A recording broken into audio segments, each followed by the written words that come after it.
Nu folder jeg det ud her.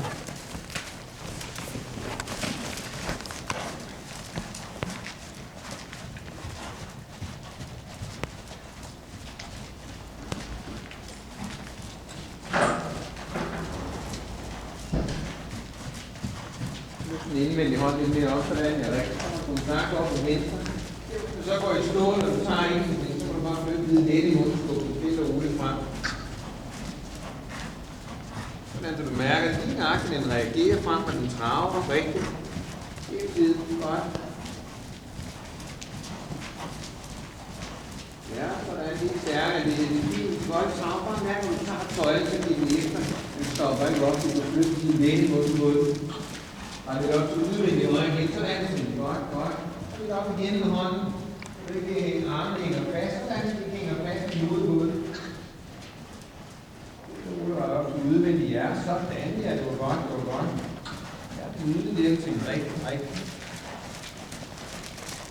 Sådan, ja, sådan, rigtig. Så bare lade den holde tilbage heroppe. Jeg har den op foran her. Nyde det indvendigt op, og drejer den lidt rundt. Ud op til venstre, ja. Og roligt. Du ser noget vending, det er mærket. Bare også selv finder takten og rytmen, ikke? Måske næsten ud til den indvendte side ud til den. Og kan du hjørne af den korte ned, du tager en lidt kortere skridt. Sådan her, sådan rigtig. Og du kan igen i den mening, så kan du igen i udvendigt. Sådan rigtig. Nu går vi igen i den tilbage, så bare mærker den. Sådan drejer næsen rundt. Kortere du bare tøjlen ikke kan se også. Det er selvfølgelig ikke bare bliver for langt, rigtigt. Så er den slipper bide der, det var godt.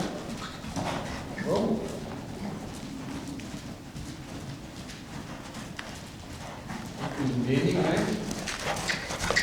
Sådan, ja, rigtigt. Så kan jeg mærke, at du kan trave lidt op ad jorden, der kan se, ikke? Så ruller det op ud for langt til, så du kan se din nakke, så er det rigtigt. Så lidt højere op, rigtig. Godt. Ja, det er godt, så skal vi også skråt igennem, ikke? Trave det, det er godt nok, at det er nakke, så løser vi den nakke. Hvis der ikke er nakken. Hvad siger du? Hvis der ikke er nakken. Jeg skal da fint lige fik løsnet det i øjning, og så se lidt bagfra op mod en afgrunding. At vi lige får på det her måde, det er ret meget, men vi får stadigvæk lige at løse det, sådan at det svinger dejligt, hvis du rykker hele tiden, ikke? Og du bare lige lidt smule hårdt igen. Det er så roligt. Ja, rigtig. Så bare godt et tjekkeben, ja.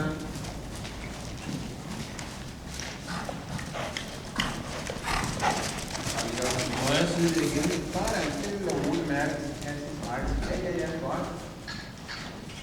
Så har vi igen op til den højre side. Nu laver vi over til den side derovre, fordi så er det jo til at lyde stille og roligt, så er det så meget igen. Man kan bare vide, at du skal rykke sig for sent. Og igen, nu må ret lidt mere op i udvendigt højre side, så kommer der igen. Og en afkortning af på portalen. Du mærker, at du kan bevæge ryggen på en afkortning. Så skal vi stå i bilen, og også har vi jo rettet her til nok. Stille og roligt lidt i hånden. Bare kigge lidt i hånden. Så skal vi stå. Ja. Cirka 20 der var det her også. Og vi tilbage til udvendigt igen, så mærker jeg, at det kan være mere løst til både højre og venstre side. Ja, rigtigt. Lidt tilbage til indvendigt. Så ser vi lige op til højre. Så er det bare lidt mere nu der igen. Rigtigt. Sådan. Rigtigt. Ret lidt op i højre der igen. Så er det tilbage til venstre bagben. Prøver du lidt igen, ja. Prøver det igen. Bare kom igen.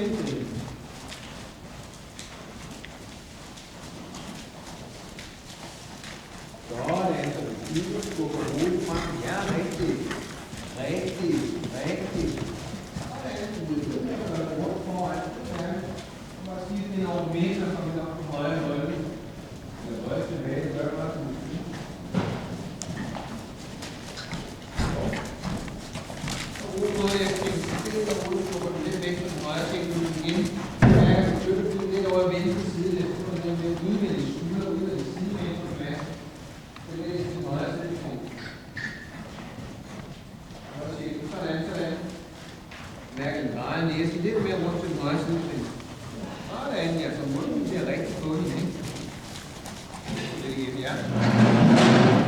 Bare op og midten, tjener vi over til venstre. Ja. Rigtig godt nu. Og mærker den ligesom ikke får for meget spænding i den. Mærker sådan her, så får du komme igen. Men du kan styre det ud foran Trine. Du kan gøre det rundt, så du får det på for meget spænding og så til den venstre side. Det er, man kan lidt op fremad. Ja, der får vi lige bagvejen lidt foran og lidt tilbage. Lidt stikker lidt i bagvejen foran. Og nu går det igen. Så får du det meget lidt foran den venstre side. Sådan, ja. Sådan rigtigt. Man nemmer det lidt godt. Det er sådan, ja. Mærker du styrer den lidt ud foran. Ja, det er rigtigt, Katrine. Rigtigt. Sådan er det godt. Så lige en jævn til det ene tegn. Så bedre det, ikke? Prøv at lade det skridt i øjeblikket, Katrine. Og strikke frem, ja. Godt. Sådan, ja. Så er det rundt foran her. Så der er lidt ordentligt skridt i kameraet der, ikke? De andre har jo ikke skridtet for godt. Nu skal vi virkelig vise for den anden hest her. Ikke, Katrine? Den lægger et vist pres på hende, tror jeg.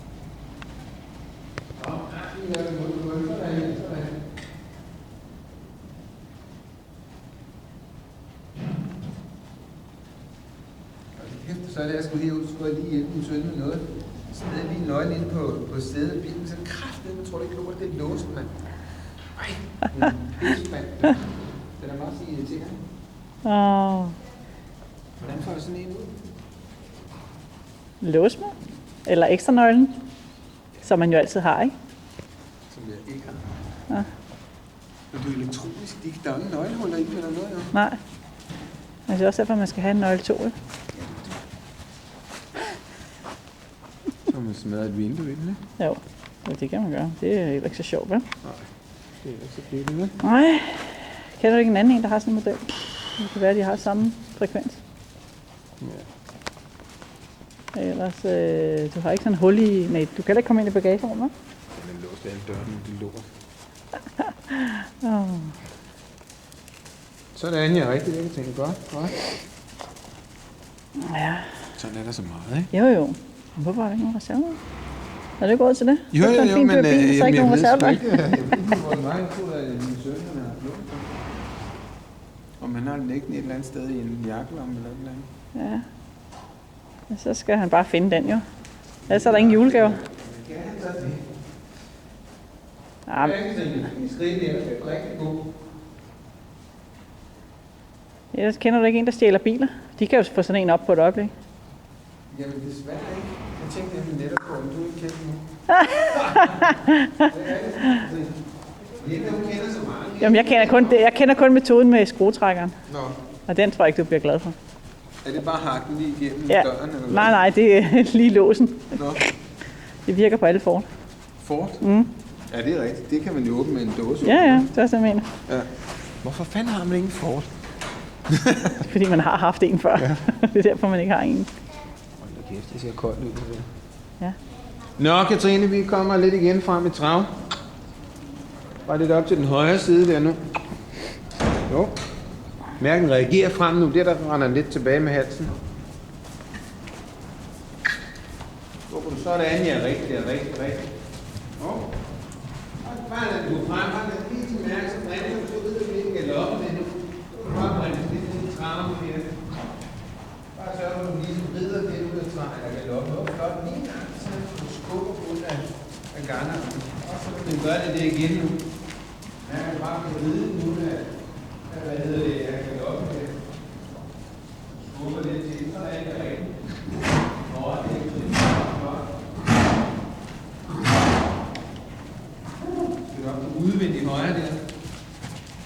Sådan, ja, rigtig. Skubber lidt med udvendig højre. Sådan, så du laver ligesom et bøjning over til den udvendige side, så den bliver lidt nye indvendige. Så du indvendig hånd lidt smule op, så du bruger det frem. Sådan, ja.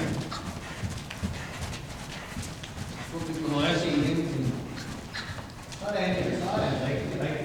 Godt. Det kommer lige smule op til igen. Vi slapper det der ud. Ja, godt. Sådan, ja, rigtig. Godt. Ja, rigtig. Udvendig. Du tager den tøjle og laver en afgrund, Katrine. Det er igen for en stol. Det er bare lidt over til venstre igen. Så lidt mere op foran dig, Katrine. Du går en lille smule op og skubbe lidt med begge skænker, ligesom den frem med hånden. Sådan, ja. Så det lidt til højre side for. Sådan, ja. Rigtig, rigtig. Bøje, bare lidt. Gider lidt i hånden. Gider lidt i hånden. Sådan, ja. Den bare bliver ved med at gå det. Sådan, ja. Sådan.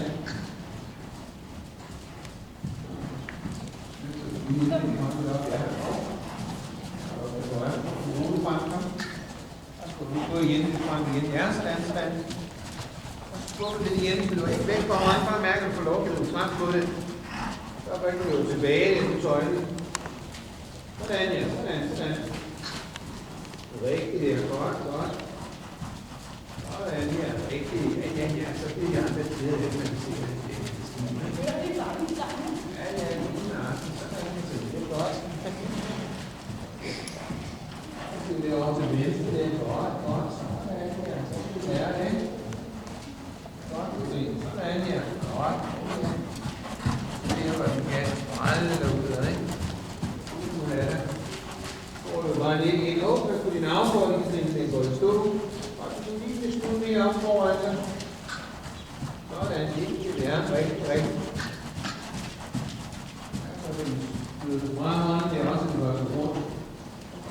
Det går en lille smule der i tarmvægten. Det er lidt ind til den højre side der. Sådan, sådan. Og så er du op for den tilbagegang nu. Så er der rigtig en der kommer højre side. Du er skråt ind. Lad mig 10 eller hvad nu. Godt, det er rigtig, rigtig, rigtig. Uden den venstre tøjler på øjnene på den ene side. Der skal meget struktur. Der skal bare have helt ud af øjnene. Prøv bare at komme lidt.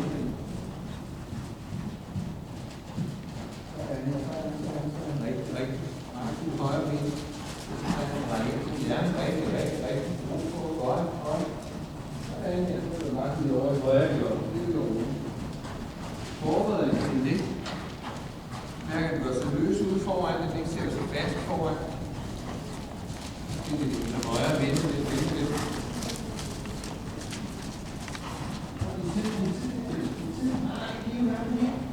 Bøjen, så får du den løb frem, spiller sig foran, så mærker du, at du går lidt længere til bunden, så er det rigtigt. Så hvis du tager ud med ben, så skifter bag, så skubber du bare lidt igen og skubber stille og roligt til, så tager du hov. Retter du bare igen, så trækker du søjlen og mærker, at du går frem foran, og det er lidt igen, fordi det er højre. Sådan, ja, sådan, hov. Du prøver bare igen, du kan. Højre mærker, når jeg giver frem foran. Sådan, ja, det var godt. Det er rigtig, rigtig godt.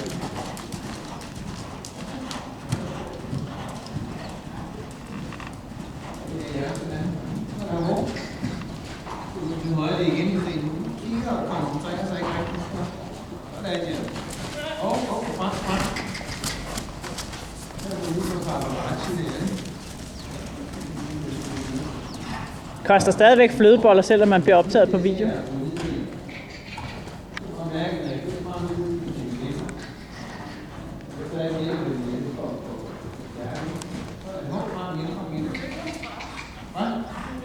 det er der ikke noget at gøre ved. Du må bare sørge for, at du bøjer din indgang. Sådan, så det ikke er bare smartere. Sådan der. Den har vi. Sådan der. Fint. Sådan det er det, du mærker. Du skal stille og roligt i dag.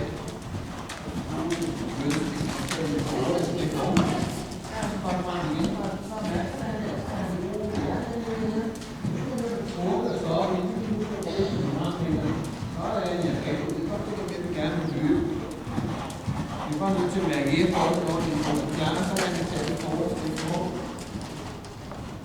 Ja, og hjælp mig. Der foregår lige anstrængning til nu skal den udvende venstre tøjle. Det er lidt nøje side på.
Du var inde på klart.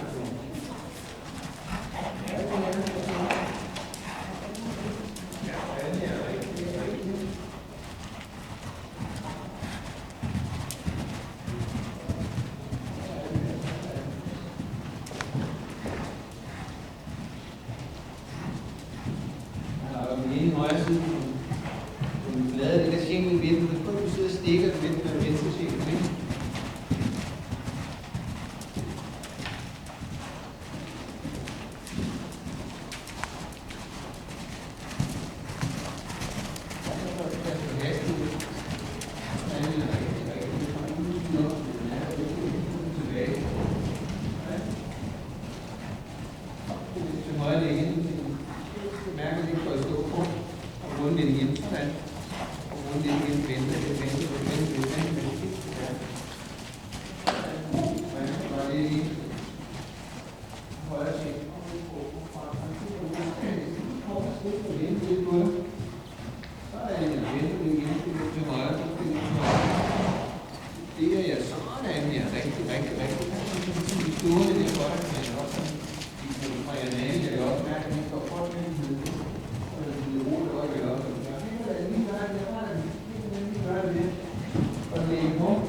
Til igen, så mærker selvfølgelig bare, at det bare er en lille smule på det. Sådan ja, det er. Ja, jeg er rigtig, det er rigtig, det er godt. Det er godt. Det er bare en lille smule op til igen. Sådan ja. Og ja, det er lidt sådan. Bare hånd lidt op igen, ja. Stille lidt til den højre side igen nu. Mærker den går frem, mærker den går frem hele tiden. Ja, sådan. Så kan den gå ud foran her. Sådan er rigtigt. Det er jo bare lidt igen, eller går over midten. Gør det, at jeg så har montering, eller hvad? Nej, det skal du ikke, fordi det der går lige frem, altså det er fordi, man falder sådan ned, den stiver lidt på tøjet. Men så længe der bare går frem, og den søger din hånd, så skal den nok holde op til det her, hvis man går ikke alt for meget her. Så snakker vi også om sidst, så kommer bare alt for mange spændinger i den. Det er simpelthen så meget mere roligt at ride ud af det, vil sige, du bøjer lidt på den. Mærker, du får lov til at gå frem i en tid, og jeg kan se det sammen, så er det ikke ryggen til. Så kan det sagtens galopere. Og det kan også galopere kort, så det handler bare om, at vi finder tempoet. Mærker, hvornår det går så løs i ryggen. Det er altid et tredje eller fjerde hjørne, så bliver du bare det. Ja. Det vi kan se nu, det er meget, hvad hedder det, du kører, du har meget mere til at sidde stille på hånden, uden at køre frem og tilbage i hænderne, ikke? Når du får skubbet den rigtig frem til hånden, så skal det nok komme alt det andet også. Så det er bare en mærke meget på frem til dig. Ja, det er rigtig. Så meget på frem til dig. Det er rigtig. Nu kan du mærke, at du tager det med, så får du bare lige hjælp igen med udvendige ting. Det er lidt til højre til den godt. Rigtig. Sådan her, rigtig. Så er det meget lige roligt op foran, så du mærker, at du skal slappe af med armen. Du er udvendig i hånden, du kan op til den også. Sådan er det ikke voldsomt, så mærker igen, at du kan stille sig til højre. Sådan her, rigtig. Og overgang, af igen. Det er den højre, så kan du mærke, at du skubber, så du ikke der, inden du laver din overgang. Du skubber lige en smule med indvendigt. Sådan er det rigtigt, så du holder formen og rodningen. Rolig frem. Så er det bare lidt ind. Sådan er det rigtigt. Det tror jeg er. Sådan er det højre siden igen. Du kan ude lidt velkommen med at holde op på. Bare lidt til højre, så trykker vi den højre siden til. Sådan er det rigtigt. Så mærker du bare, at du tænker frem hele tiden. Man må bare lige også sige op. Og mærke, at du gør den lidt.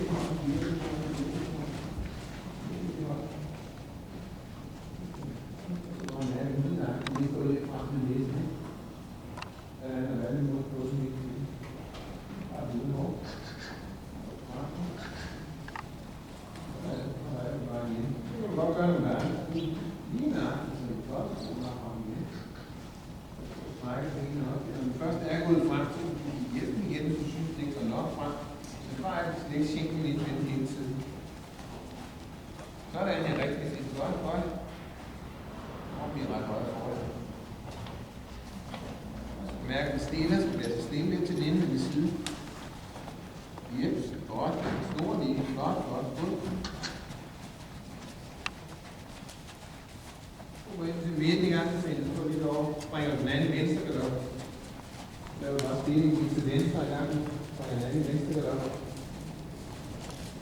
læse rundt til venstre.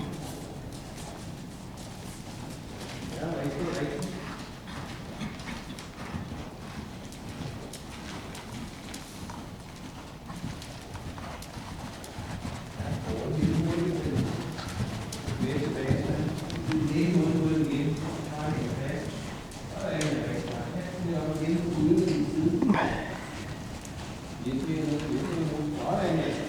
Forbranden op på bagbranden.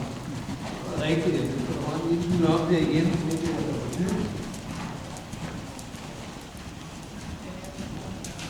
Og op til højre igen.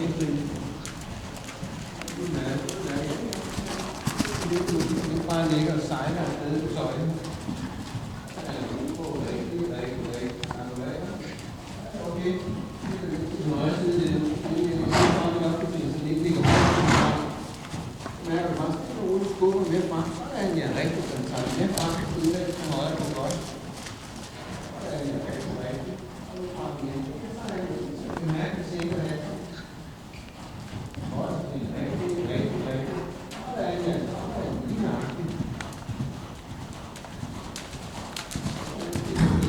Det er igen over til udvendigt ikke meget, så det bare mærker, at den tager til pænt og det er lige på de får. Så er det rigtig. Det er good. Rigtig. Godt. Gå lidt mere frem her. Sådan. Rigtig. Og vi op til højre side stille nok. Så lidt mere tilbage til højre side. Det bliver lidt mærke, at går mere rundt. Sammen med udvendigt i højre.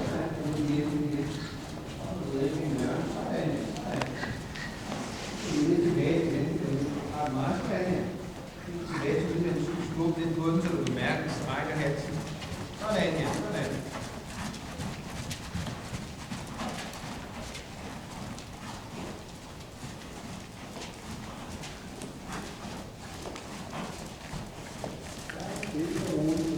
Sådan ja, rigtig. Tilbage til den. Det er for meget hjælp af den her. Det er ude for til den. Så tager vi hårdt skridt, så vi kan trykke på ja. Det var jo meget ude. Så den over til den venstre side, den nu lige hjælpe lige. Ja, ikke så meget til det. Få en lille smule. Få lige så vi næsten retter halsen op. Så lidt frem igen, så vi kan finde ud af at gå frem, når du kommer. Så er det rigtigt. Du må stå lidt i indredning, og så må du skubbe den frem igen, så vi kan udforstå det hele. Frem igen, hvis du går igen fra hårdt foran, og du går i stå, så vil du skubbe lidt til igen, så du ikke bliver ved med at arbejde op og ned på det.